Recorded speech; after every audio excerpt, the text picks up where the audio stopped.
E a gente destaca mais um dia de cotação fragilizada para a soja lá em Chicago. Os principais vencimentos ainda estão mantendo aquele patamar acima dos $9 por bushel, mas hoje já houve uma correção aí negativa nos preços nesses principais vencimentos. Novembro, por exemplo, fechou a $9,04 por bushel, perdeu meio pontinho, tá certo, não é grande coisa, mas enfim, já vem numa dinâmica de pressão de preços aí nos últimos dias. A mesma coisa para maio, que fechou a $9,17 por bushel, com uma queda de 0,25. No mínimo, a gente pode dizer que o mercado não teve um dia muito animado, mesmo com a divulgação aí de exportações de soja em volumes importantes no dia de hoje. A gente vai conversar agora com o Ginaldo de Souza, lá do Grupo Laboro, para entender o que está sendo analisado pelos investidores lá em Chicago e por que o mercado está nesse compasso de espera nesse momento. Ginaldo, seja bem-vindo, meu amigo, obrigado pela participação. Analise o mercado para a gente, nos ajude a entender o que está pensando o investidor lá em Chicago, Ginaldo. Alex, amigos e notícias agrícolas, muito boa tarde a vocês, ouvintes, companheiros. Na verdade, Alex, o mercado está, vamos dizer assim, desanimado com os números, porque aqui no Brasil se levantou aí a semana passada e no começo dessa semana problemas de perdas extraordinárias nos Estados Unidos, alguns, né, não todos. Eu me coloco nesse não todos, porque nós dizíamos que o resultado da soja lá, devido aos prejuízos da tempestade lá, seriam realmente muito pequenos. Eu não via, vamos dizer, nada extraordinário em relação à soja, talvez uma redução de 1 milhão de toneladas no máximo, por aí, ou em torno disso. E no milho, sim, um pouco mais de perda, mas não aqueles 4 milhões de acres que se falaram, se falou o mercado, ou até 4 milhões de hectares, como disseram por aí. Não, nada disso. A tempestade, infelizmente, afetou o estado de Iowa. Hoje os números do Profarma foram finalizados e você veja que o mercado simplesmente não deu muita bola. Os números divulgados hoje pelo mercado não trouxe sequer entusiasmo. A USDA anunciou vendas extraordinárias aí de milho, 405 mil toneladas para a China, mais 400 mil toneladas de soja também para a China e mais 368 mil toneladas para destino desconhecido, e que isso seguramente é para a China também, e o mercado simplesmente não deu bola, Alex. Ou seja, 768 mil toneladas de milho hoje, de soja hoje, e o mercado simplesmente não deu bola. Por quê? Porque você tem que analisar outros fatos. Nós dependemos de demanda, dependemos ainda de clima, evidentemente. Esse clima poderá fazer a diferença. O milho está na fase final, vamos dizer, de frutificação. Então, o milho basicamente já está pronto, pouco vai afetar se faltar um pouco de chuva. Talvez, pelo enchimento da espiga, talvez afete alguma coisa. Agora, a soja ainda assim, a soja poderá ter divergências ainda, ter diferenças entre o resultado final. Você viu que o Profarm, no seu resultado final, jogou aí 177,5 para o milho, que é abaixo dos 181,8 do USDA, jogou 52,5 na soja, mas o Profarma também deixou em aberto que a soja poderá chegar a 53,3, que é acima aliás, 53,6, e é acima do que o USDA projetou. Então, nós temos aí uma fase final, a soja no enchimento final, precisa de chuva, principalmente no lado oeste. Você veja que o estado de Iowa tem um bolsão eu calculo ali 25%, 27%, que está no vermelho. Isso vem no vermelho desde o mês de junho. As chuvas ali têm falhado no oeste de Iowa, então isso daí vai estar fazendo a grande diferença. Mas no fundo, Alex, tudo é aquilo que se falou, de perdas, isso, aquilo, a safra é grande. Temos que admitir isto. É uma safra de 14 bilhões 820 milhões, podendo chegar inclusive a quase 15 bilhões de bushels, é uma safra que nós não podemos desconsiderar. E a safra de soja, de novo, uma super safra aí, nós estamos falando aí de uma produção de 4 bilhões 362 milhões de bushels. Então, é uma super safra. Então, amigo, você tem safra, você não conta com a produtividade de Iowa na sua totalidade, mas é uma grande safra, indiscutivelmente, né? Só traduzindo os números para milhões de hectares, só para comparação de quem está ouvindo a gente, o último Sim. relatório do USDA trouxe como produção nos Estados Unidos 120,4 milhões de toneladas. Perfeito. Esse relatório do ProFarm está falando em 118,7 milhões de toneladas, com possibilidade de ultrapassar 120 milhões de toneladas previstas pelo USDA, certo, Ginaldo? Exatamente. É a mesma coisa no milho. Ele propôs lá um número final de 14.820, poderá chegar a 15.278 pelo USDA, ele poderá chegar a 15 bilhões. Quer dizer, a diferença no milho existe, na soja não. Você veja, por exemplo, que a soja poderá inclusive ultrapassar o número do USDA. Pois é. Né? E daí você... milhões de toneladas. Assim, o mercado estava muito de olho nisso, que como você bem relatou aí, chegaram a chutar números exorbitantes aí de perdas, né, da produção. Falta de bom senso e, infelizmente, isso acontece. Isso acontece. Mas, de qualquer forma, o mercado estava esperando para ver quem poderia confirmar o que estava acontecendo por lá. E daí, além disso, Ginaldo, pelo que eu entendi, tem condição favorável ainda para a soja. Enfim, os mapas climáticos apontam clima favorável para o desenvolvimento ou para a continuidade do desenvolvimento da soja, a ponto de superar os números citados aí, inclusive pelo USDA, certo? Certo. E eu vou te dizer, as previsões climáticas para o final de agosto são muito boas. Prevêem soja para a região de Iowa, Nebraska, toda aquela região, o oeste do corredor, tem chuvas previstas, e boas chuvas. Então, o que acreditamos que, se de fato acontecer, o enchimento final da safra, o enchimento do grão ali naquela região será muito bom. Então, isso vai favorecer, naturalmente, a produtividade. E isso é, sem dúvida nenhuma, um inibidor de preços, né, Alex? Agora, eu faço a seguinte observação, Alex. Nós pegamos os números ontem e colocamos no papel o seguinte: até agora, até a presente data, se exportou 1 bilhão 745 milhões de bushels de milho. Ou seja, 231 milhões de bushels a menos do que o ano passado. Isso dá 12,2 a menos. Isso milho? Milho.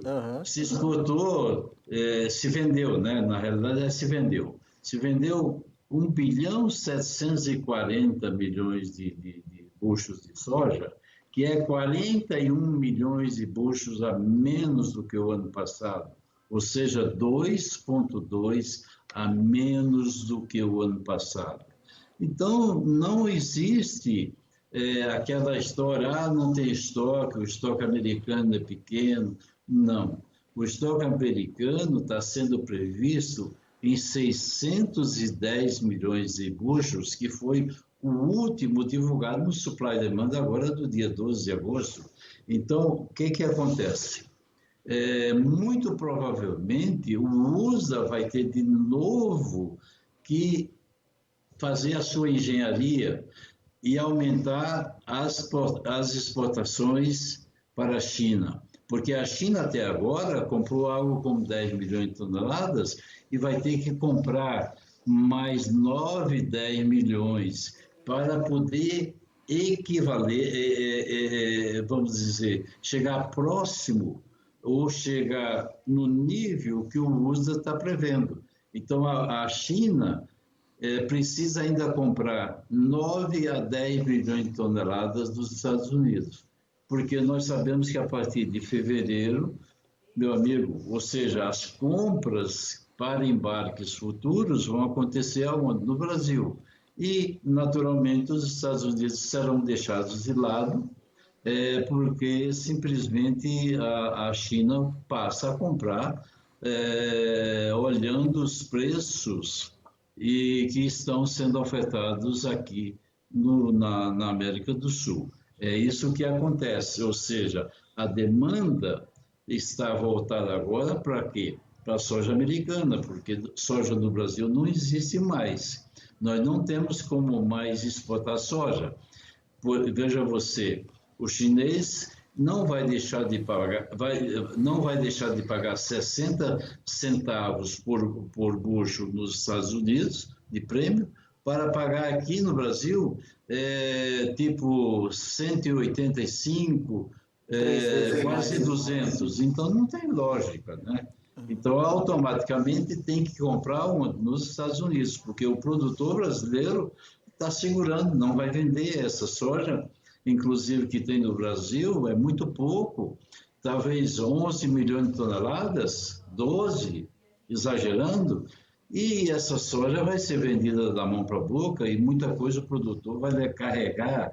Isso é comum, inclusive nos Estados Unidos, não vender soja em novembro, não vender soja em dezembro. Por quê? Porque o produtor quer acertar o ano fiscal dele no ano seguinte, né? Pagar menos imposto. E aqui no Brasil vai ser a mesma coisa. O produtor vai vender essa soja em janeiro e seguramente vai vender pelos melhores preços em janeiro, considerando naturalmente certos fatores, como o dólar, como a falta de soja, etc, etc. Agora, a soja em Chicago, ela está limitada.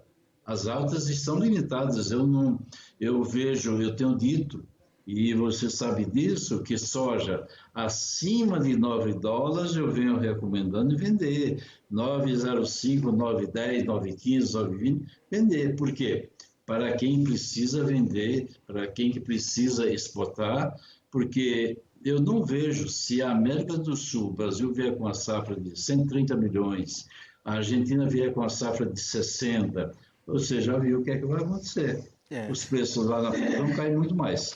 Então, a gente tem aí os estoques, que não são poucos, mais uma safra que promete ser muito boa lá nos Estados Unidos, muito acima daquelas expectativas iniciais. A gente vê ainda uma demanda muito forte pela soja brasileira, tanto que a gente tem visto aí preços recordes sendo pagos pela soja brasileira nessa disputa, né, pelo produto, né, Ginaldo? Com certeza. Ou seja, a gente tem um ambiente que não é tão favorável para a alta de preços em Chicago, mas aqui no Brasil a gente está vendo a soja sendo favorecida nesse momento, certo? Certíssimo a sua observação. Ontem, a soja no Porto de Paranaguá, o Porto de São Francisco, estava 136, 137, hoje 135. Então, são preços que nós nunca vimos. Preços, vamos dizer, lá na região do Cascavel, R$ 127, R$ 128. Nunca vimos. Vamos admitir isso aí. Agora, quando você converter isso em dólar, pegando o dólar a 5,60, aí é diferente. Mas o preço em real, nós nunca vimos isso, né? Essa é a grande diferença. Os preços brasileiros, os preços da soja internamente, são caríssimos, são altos, né? A indústria está correndo atrás da soja, pagando preços melhores até, para suprir as suas unidades fabris e, naturalmente, cumprir os seus compromissos de óleo e farelo. É isso que está acontecendo. Agora, quando você vai para o mercado em dólar, os chineses vão comprar onde? Não é soja brasileira agora. Vai comprar nos Estados Unidos, que é a metade do prêmio, não do preço, do prêmio americano. Se você olhar no Golfo, 60 e aqui 180, nós estamos falando de um terço do preço. Essa relação positiva aí de preços se reflete também na negociação do Safra Nova, Ginaldo? Não, Safra Nova não, é o contrário. Safra Nova você tem aí prêmios para abril 42, 45, para maio tem 45, 50, 52. Essa é a diferença. Nós já entramos num patamar diferente, estamos nos equivalendo ao preço que vai estar nos Estados Unidos, né? É diferente, completamente até diferente. porque não tem a disputa que está tendo agora com o mercado interno, com as indústrias, né? Não, exatamente, não tem essa disputa. O mercado lá em abril, maio vai estar super ofertado aqui no Brasil. A colheita já basicamente terminou, e então você tem aí uma oferta muito grande. E eu vejo que o clima brasileiro também está se ajustando, vai se ajustar, apesar do frio que estamos enfrentando hoje. Aliás, em todo o Brasil as temperaturas estão caindo, e isso é um fenômeno que está acontecendo também nos Estados Unidos. Você tem chuva prevista para os Estados Unidos, vamos dizer, para o meio oeste americano, as temperaturas são 25 graus, 27 graus, 26 graus, exagerando 30 graus. Quer dizer, isso também ajuda. Isso também ajuda, apesar de que a soja muitas vezes precisa de chuva e sol, de clima mais quente, mas nesse exato momento que tinha uma seca lá nos Estados Unidos, essas temperaturas mais baixas ajudaram bastante, né? Porque o índice de evaporação da soja, da umidade é bem diferente. E, então, quando você tem um sol, umas temperaturas absurdas, você perde muito mais umidade. Muito bem. Meu caro Ginaldo, muito obrigado, viu, pela sua participação aqui com a gente no Notícias Agrícolas. Ginaldo, diretamente lá de Curitiba, no Paraná. 4 graus, o Ginaldo estava me contando que está fazendo por lá, passando frio por lá. O Ginaldo, que é do Grupo Laboro, analisando o mercado da soja aqui para a gente. Obrigado, um bom final de semana para você e até a próxima, Ginaldo. Até a próxima, Alex. Um abraço a todos vocês, amigos que nos escutam. Um bom final de semana. Saúde a todos. Valeu, um abraço. Muito bem, vamos às informações do preço, então. Vamos ver como encerraram as cotações lá na Bolsa de Chicago e você acompanha na tela comigo. Um dia de queda, como a gente já adiantou aqui, novembro, 9 dólares e 400 por bushel, porém uma queda pequena, 0,5% aí, meio ponto de queda. Março, 9 dólares e 13, 0,25 de queda. Maio, 9 dólares e 17, 0,25 de queda. E o julho, 9 dólares e 23 centes por bushel. Não teve alteração em relação ao fechamento de ontem. Mas vale destacar, uma coisa que a Carla Mendes acabou de me avisar aqui, é que quando saíram os números do ProFarm, o mercado também já estava sendo fechado. Portanto, muito possivelmente, os números, né, o resultado desse levantamento feito pelo ProFarm deve repercutir, portanto, na abertura do pregão na madrugada de domingo para segunda. Vamos ficar de olho nessa possibilidade também. Vamos ver o milho, vamos lá. Milho para setembro, 3 dólares e 27 centes por bushel, 2,5 pontos de alta. Dezembro, 3 dólares e 400 por bushel,